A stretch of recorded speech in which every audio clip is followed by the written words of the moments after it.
সবাই আরো মিমের লিঙ্ক পাই কি অন্য সবাই এটা ভুলে গেছেন? আপনাদের জন্য কি শশা আপা কম করেছিল? দেখেন নাই শশা সঠিক ব্যবহার কিভাবে করতে হয়, উনি তো আপনাদেরকে শিখিয়েছিল। তার অবদানও ভুলে গেছেন? বিষয়টা একটু ব্যাখ্যা করুন। শুধু শশা না, ফেয়ার শুটের মুভিও কিন্তু উনি তৈরি করছিল। না, উনি তো বলেছিল ওনার নাকি কি একটা ভিডিও ভাইরাল হয়েছিল। মানে খারাপ একটা ভিডিও ভাইরাল হয়েছে।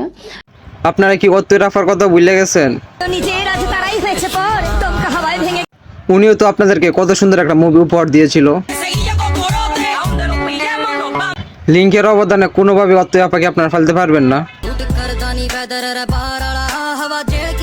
আপনারা কি আফরিন আফার কথা ভুলে গেছেন? আপনারা নিজেরা তো বলেছিলেন শশা আপার দিন শেষ। শশা আপার দিন শেষ, আফরিন আপার বাংলাদেশ। 1 minute 24 second. এখন শুধু আপনারা আরো মিমকে নিয়ে পড়ে আছেন। আপার দিন শেষ, আরোই মিমের বাংলাদেশ। 3 মিনিট 24 সেকেন্ড না থাকলে কিন্তু খুব মিস করবে। জান্নাত তোর কথা ভুলে গেছেন যে এই লিঙ্কের সবথেকে বড় মাস্টার প্ল্যান ছিল? তোমাদের একটা লিংক ভাইরাল হয়েছিল, তোমরা নিজেরা ইচ্ছা করে করেছিল এমন কিছু, ইচ্ছা করে ইজ্জত বিক্রি করে কেউ ভাইরাল হতে চায় না, তার অবদানে তো আপনারা এত সুন্দর সুন্দর মুভি পাইতেছেন আর ভবিষ্যতে আরো সুন্দর সুন্দর মুভি পাইবেন।